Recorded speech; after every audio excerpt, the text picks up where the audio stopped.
The organisation undoing tax abuse has welcomed sanctions against German software maker SAP. The company has been implicated in graft at some South African state-owned entities. It's understood some contracts were intermediated by OUTA-linked companies. For more on this conversation, we're joined by Duvenage, CEO of OUTA. Wayne, appreciate your time. Give us in summary what it is that SAP actually did. Well, they were involved in getting a lot of contracts, government contracts, at local government level, City of Joburg and Tshwane, Water Department, the national level, Eskom, Transnet, SARS.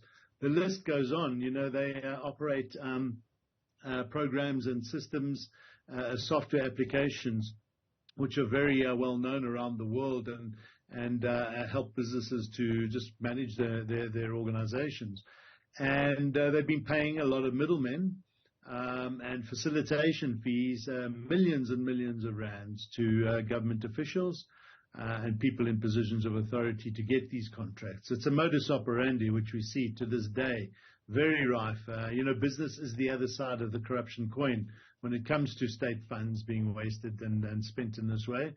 And it's very, very encouraging for us to see people in the business side of these dealings being held accountable now. Now, the NPA has slapped the firm with a 2.2 billion rand in restitution following a landmark cooperative alternative dispute resolution. What is this alternative dispute resolution? Well, these are mechanisms that fast-track the process. So, in other words, the business now knows they've been found wanting, the evidence is there, and they are very good mechanisms. Fortunately for us, it has been the United States Justice Department that acted as quickly and as swiftly as they have. Otherwise, we'd be going down this road with SAP for another decade possibly. So these mechanisms are very good. It's outside the court process, but if the parties agree to the sanction, then the sanction applies. And the U.S. Department of Justice felt and believed that the issues that were undertaken, the nefarious activities, damaged South Africa, and these funds should be, or a large portion thereof. And by the way, it's not only here, it's many countries around the world that SAP have been involved in. And so they come to an agreement. They pay these heavy fines. And what's nice about this is that you don't just have what we always seem to see is big corporates paying these fines, but everybody gets off scot-free. Now what happens is they need to cooperate with the authorities, hand over all the documents, all the evidence that implicates the people that were involved here, both on the business side and in government side, so that the NPA can now go and hold them to account. So what we see is good reparation, big fines, and hopefully and soon to be much sooner than if we didn't go down this dispute resolution mechanism, others being held accountable. Now, you mentioned Eskom, Transnet, SARS, and I think a few others. Can we expect the NPA to be having conversations with those organizations and certainly individuals within the firms? Yeah, then they must, and they have to, and I think they welcome this as well, because all the evidence now has to come forward from within SAP, so all their emails, all the digital fingerprints that are all over the place with these transactions. So it helps the NPA as well get to the bottom of the matter a lot quicker.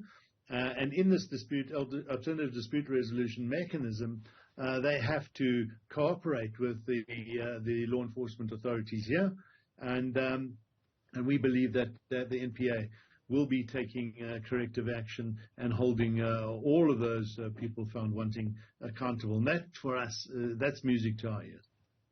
And how long do we expect this process to take? I mean, at what point can we start knocking on the NPA doors if we haven't heard any news of people being taken to court? Gee, Hugo, I wish I could answer that. We thought that after the Zondo Commission, all the evidence that was there, that we'd be seeing a lot more happening. I think, we're always cognizant of the fact that A, the NPA have been hollowed out, they've lost a lot of skills. B, they're dealing with day-to-day crime, murder, rape, robbery, as well as trying to deal with a decade backlog of state capture. So it's not going to be easy. But with all the evidence there, we should have seen so much more by now. A couple of big mistakes they've been making on some of these big cases where we need to see people held accountable. So on this one, one would expect that they'd put 2, 3, 4 really top investigators together to build these cases quite quickly. It should happen within a year. That's if all things being equal, but we're not in a society and don't have the luxury of things happening at the speed they should be happening, probably the next 2 to 3 years, but that's too long. It almost sounds like it probably is a reality, but it almost sounds like you're making excuses for the NPA, that they're overwhelmed. They've got a backlog of 10 years. They've got to deal with a number of issues, but that is their sole mandate. Their sole mandate is to deal with these issues regardless of the amount of pressure. I mean, we all expect delivery of certain services, so we're not really interested in the fact that there's somebody else whose refuse needs to be collected. I want my refuse collected. So in the same way, we expect the NPA to be out there prosecuting these individuals. Do they not? Do they not? Absolutely. So where is the problem in the NPA, do you think? No, we're not giving excuses at all. This is our reality, and it's a very unfortunate one. Our problem here is that the authorities do not have the political will to deal with corruption as seriously and as rapidly as they should be. So, for instance, we see the Minister of Finance in the last the budget allocations giving more money, increasing the amount of money allocated to the governments or the big wigs VIP protection units, and less money allocated to the NPA. So our government has got it completely wrong. We've always of the opinion that give the NPA another 10 billion rand, let them upskill, let them get the capacity that they need and all the expertise into that institution as quickly as possible. You give them 10 billion rand additional funds and watch 100 billion rand come back to the country. But I don't think that our government takes fighting corruption seriously. So if you want a root cause for it, it all lies there. NPA is hamstrung.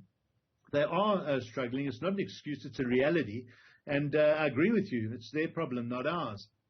And that's why it frustrates us. They need to become more capacitated. And it sits in the lap of the President, the Minister of Finance, and the Minister of Justice. So they really need to get working on this problem, because they've been talking about fighting corruption for 5-6 years now, this latest administration.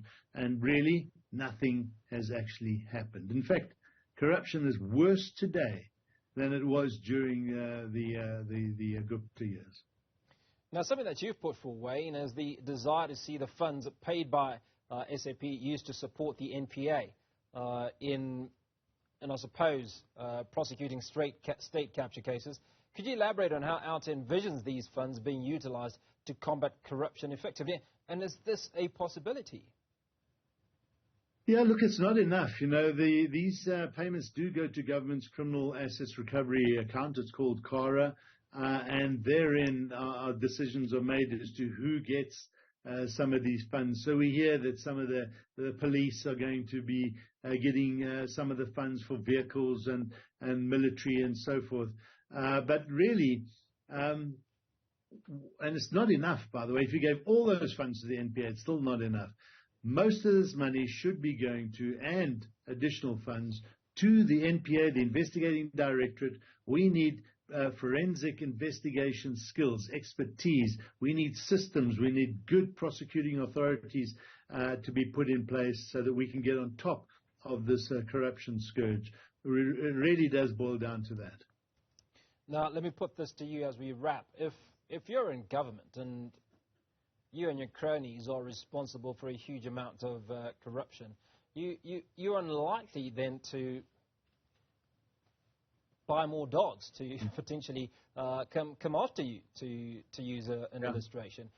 Could be this the reason that the NPA is one of those organizations that is absolutely critical to crime reduction, but is continually seeing budget cuts, is understaffed, and is not serviced to a point where it becomes as effective as it should?